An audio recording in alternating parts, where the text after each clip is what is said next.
Be happy में पहली choice Abhishek Bachchan क्यों थे? सलमान खान क्या इस शो में नजर आ सकते हैं? क्रिश 4 को अब कौन करेंगे डायरेक्ट? आइए जानते हैं बॉलीवुड की कुछ खास बातें और फिल्मों को लेकर चल रही चर्चों के बारे में। Hello and hi, you are watching Bazooka. This is Ayush Tiwari. दोस्तों, हम सभी को क्रिश 4 का बेसब्री से इंतजार था।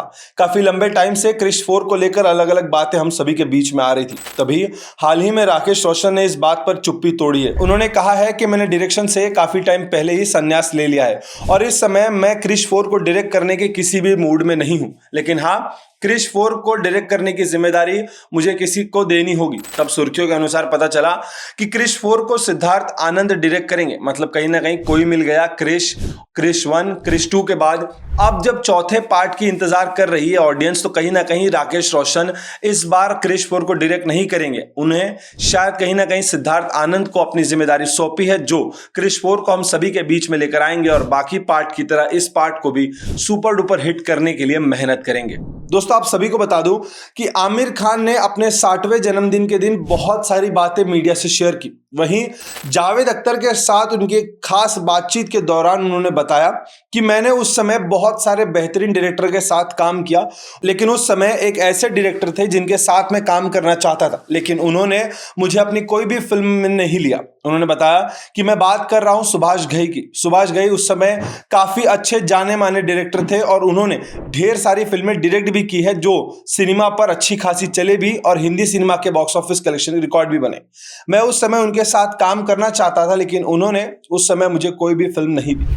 आमिर खान का ये स्टेटमेंट सुनने के बाद ऑडियंस के बीच में हाहाकार छा गई और ऑडियंस जानना चाहती है कि सुभाष घई ने अब तक आमिर खान के साथ कोई फिल्म क्यों नहीं बनाई है। तो अब देखना ही होगा कि सुभाष घई इस पर क्या बोलते हैं और इस पर क्या अपनी चुप्पी तोड़ते हैं। रेमो डिसूजा की फिल्म बी हैप्पी काफी अच्छी चल रही है अमेजॉन प्राइम पर, और जब पता चला कि यहां पर अभिषेक बच्चन है तो ढेर सारे सवाल उठ रहे थे कि अभिषेक बच्चन को ही रेमो डिसूजा ने क्यों अपने फिल्म में कास्ट किया। अब तक रेमो डिसूजा ने जो फिल्में बनाई है वहां पर अभिषेक बच्चन का कोई जिक्र भी नहीं है और ना उनकी फिल्मों से अभिषेक बच्चन का कोई ताल्लुक है। उन्होंने बताया कि मैं ये जो फिल्म है बी हैप्पी काफी लंबे टाइम से सोच रहा था कि मैं इस तरीके की कोई कहानी बनाऊं जहां पर मैं एक पिता और बेटी के एक इमोशन का टच दूं, जहां पर ऑडियंस को मैं बहुत कुछ सिखाऊं और कुछ नया दूं। तब जब मैंने इस फिल्म के बारे में सोचा था, तब से लेकर अब तक मेरी पहली चॉइस सिर्फ और सिर्फ अभिषेक बच्चन है। मैंने उनके अलावा किसी को इस फिल्म में सोचा नहीं था, क्योंकि वो हमारी इंडस्ट्री के बहुत ही बेहतरीन एक्टर है। और बात करूं डांस की, तो उन्हें डांस उतना कुछ खास आता नहीं और मेरी फिल्म के लिए मुझे कोई ऐसा ही एक्टर चाहिए था जिसकी एक्टिंग शानदार हो लेकिन डांस में थोड़ा वो कच्चा हो। इसके लिए मैंने तभी डिसाइड कर लिया था कि मैं इस फिल्म में अभिषेक बच्चन को लूंगा। लेकिन हाँ, अभिषेक बच्चन ने मुझे शूटिंग के दौरान ढेर सारे सरप्राइजेस भी दिए अपनी परफॉर्मेंस से। दोस्तों, सलमान भाई की सिकंदर 28 मार्च को हम सभी को हमारे नजदीकी सिनेमा घरों में देखने मिलेगी।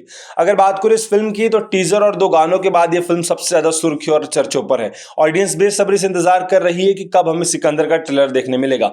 लेकिन इन्हीं सभी के बीच में एक बड़ी खबर हम सभी के बीच में है, जहां पर हमारे टीवी इंडस्ट्री का एक सबसे बड़ा शो लाफ्टर शेफ, जो कि सीजन 1 सुपर डुपर हिट रहा, टीआरपी अच्छी खासी रही और ऑडियंस की डिमांड के बाद अब लाफ्टर शेफ सीजन 2 हम सभी के बीच में, जो कि फिर से अच्छी खासी कमाई कर रहा है, अच्छी खासी टीआरपी लेकर बैठा है और शो काफी ज्यादा पॉपुलर हो चुका है। अब इसमें सलमान भाई अपने सिकंदर फिल्म को प्रमोट करने के लिए हम सभी को नजर आ सकते हैं। कहीं ना कहीं ये बात जब से सामने आई है, तब से लाफ्टर शेफ की ऑडियंस बेसब्री से इंतजार कर रही है कि भाईजान कब आएगा, इन सभी कंटेस्टेंट्स के बीच में और कुछ नया तड़का देकर हम सभी को जाएगा। लेकिन लाफ्टर शेफ सीजन 2 में अगर भाईजान की एंट्री हो गई सिकंदर प्रमोशन को लेकर, तो लाफ्टर शेफ सीजन 2 एक नई अलग ऊंचाई पर पहुंच जाएगा, इस ऑडियंस का मानना है। दोस्तों, ये थी बॉलीवुड की कुछ खास गॉसिप्स और बातचीत जो फिल्मों को लेकर चल रही थी चर्चा। ऐसे ही वीडियोस को देखते रहने के लिए please like, share and subscribe to bazooka.